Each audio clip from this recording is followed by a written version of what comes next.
Hello and welcome. This is rooflemonger, my friends. Evo Day 1 has wrapped up, and as you would expect, Evo being the very big event it is, we have tons of great fighting game announcements that have happened.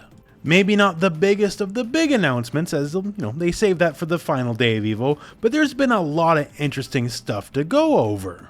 And I figure I'll use this video here to kind of highlight some of the interesting things that have been revealed, shown off, or discussed after Evo Day 1 has wrapped up.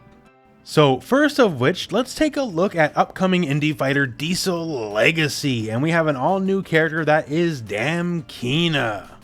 The whole Diesel Legacy universe of characters are all sort of, roughly set in like, an analog of 1920s, and Damkina is a soul-powered lounge singer.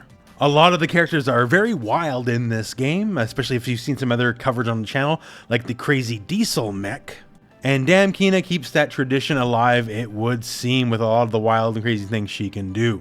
And not only that, this is actually a trailer reveal for 2 characters, not just 1. We got Damkina, and we also got the thing I hoped for since I first ever heard of this game.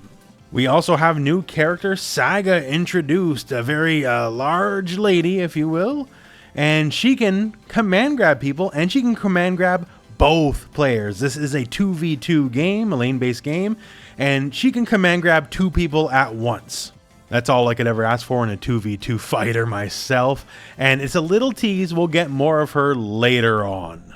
Certainly very interesting, and Diesel Legacy has a booth at Evo, so more footage will come out over time, I'm sure. Now, what about SNK? SNK has a lot going on at Evo right now, and probably a lot more to come just yet, but we did have a bit of an exhibition match for City of the Wolves, which is great. You can find that on the official Evo Twitch channel, and we also got some news and an update on the King of Fighters 15. The King of Fighters 15 has a lot of life left in it, and we got a new pair of DLC characters announced, that being the fan-favorite returning secretaries of Vice and Mature. This time around, their appearance is kind of evoking their more classic look from the older games. And now with them appearing, well, all the Orochi characters are now here, the Hakeshu as they were. And they made a pretty big deal of that, to the point where I wonder if, they're spelling something out. King of Fighters 15 has gone out of the way to release a lot of boss characters, and perhaps this will finally be the point where your boy Orochi makes his debut. And yes, it does say 8 heads of Orochi, and there's only 7 characters. There's the character that's dead, Gaidel, who is Leona's father, and it's a whole thing. I don't know what they're going to do with that. So Vice and Mature will launch in December, which is a whiles away, admittedly, but with the hints, they're making it look like there's going to be a lot more just yet for the King of Fighters 15, which is great. And for me personally, Vice is one of my favorite characters ever in all of fighting games, so I'm very excited for it. And what about announcements for City of the Wolves? Well, not just yet, but coming very shortly, I'm sure. Now, how about the up-and-coming versus tag fighter, Hunter x Hunter Nan Impact? We actually got a fair amount in the terms of announcements. We have a newly announced character of Miriam. Hopefully I'm pronouncing that correctly. I still haven't watched the show. When they give me a release date, I will start watching the show, I promise. But yeah, so we got a full-on gameplay trailer for the character, and we can see what they can do. And as you would expect, especially, considering it's the developers of the famed Marvel vs. Capcom 3, it's some pretty wild and silly stuff. But that's not all. We actually got a good amount more than that, as we have a look at the opening cinematic of the game.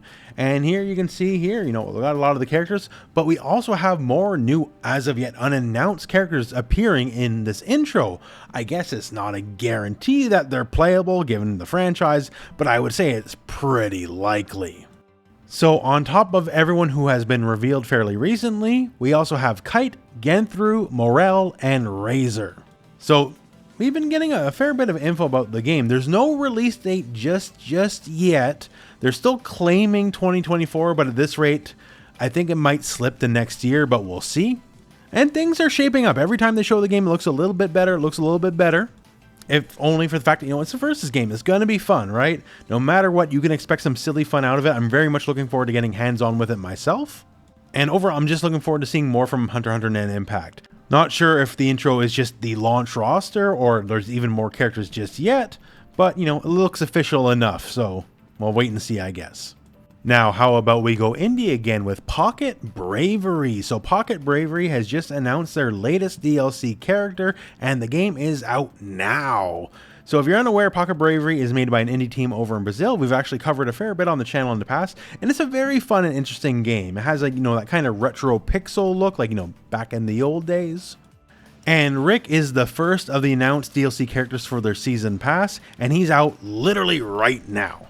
I think the game is very fun for what it is, so if you're looking for something a little bit different here, why not try it out? Plus, with new DLC coming and more DLC in the future as well, the game is well supported. How about Granblue Fantasy vs. Rising? As expected, the latest DLC character has been announced.